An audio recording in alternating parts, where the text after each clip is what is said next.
Hey guys, hope everybody's doing well. Today we're going to talk about solving proportions. This video coincides with lesson 8.3 in your textbooks. Okay, so a proportion is two equivalent ratios or two equivalent fractions. If you recall, one way to write a ratio is as a fraction. So going to look something like this, right? So we got our two equivalent fractions, okay? So 1, 2, 3, 4, all right? They're going to give you 3 out of the 4. Your job is going to be to find the fourth, all right? So let's say we've got something like this, where we've got 3/4 equals 9 over x, all right? So what I want you to understand about equivalent fractions is that their cross products are equivalent, right? So 3 times x is equivalent to 9 times 4. Let me show you what I mean.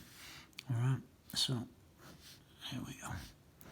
All right, let's say we got 2/4. All right, everybody knows that 2/4 is equal to a half. All right, so if we were to go 2 times 2 is 4, and then 1 times 4 is 4. So you can see that those cross products are equivalent. Now, the same thing's going to hold true up here.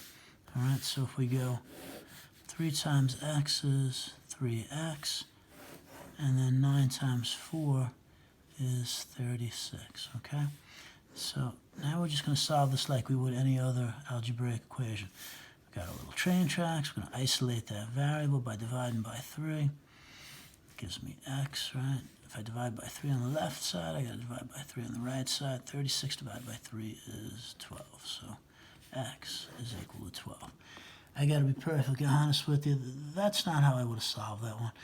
I want you to be able to see that to get from 3 to 9, we can just simply multiply 3 times 3, right? So if we're going to multiply the top times 3, we're going to multiply the bottom times 3, right? To keep that, keep the fractions equivalent. So obviously 4 times 3 is 12, okay? Here's another one. All right, let's say we've got 4 over x equals 6 over 9. Okay, so you always want to go towards that variable, right? So we're either going to go in this direction or in this direction. So difficult to get from 6 to 4 and from 6 to 9.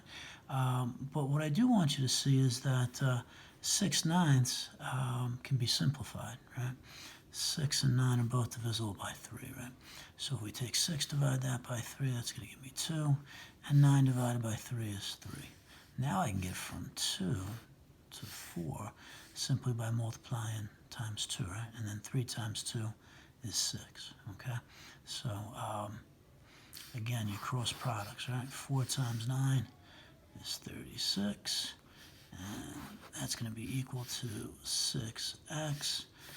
All right, our train tracks, we're going to isolate that variable by dividing by 6. That gives me x. All right, divided by 6 on the right side. Now I got to divide by 6 on the left side. So dividing both sides of the equation by 6 is an example of that division property of equality. And 36 divided by 6 is 6. Okay, so again, x equals 6. All right, last one. Let's say I've got 4/5 equals 9 over x. All right, well, difficult to get from 4 to 9 and from 4 to 5. So, you know, that's not going to work for us. We can't simplify that. That's not going to work for us. What's always going to work? Those cross products, or as I like to call it, the butterfly method, all right? So we'll go 4x equals 9 times 5, which is 45. Okay, train tracks, all right? Isolate that variable. Divided by 4 over here, you got to divide by 4 over here. So we're going to go 45 divided by 4. 4 goes into 4 once. 4 goes into 5 once. 5 minus 4 is 1. We can go decimal point and 0, but I'm going to choose to take my remainder and put that over my divisor. Okay, so it's going to give me 11 1/4, where x is equal to 11 1/4, 1/4 rather. All right, so again, those cross products are always going to work, or as what I like to call the butterfly method. Okay, so not my best work, but hopefully you get the idea. All right, hope that helps. Talk to you soon. Bye-bye.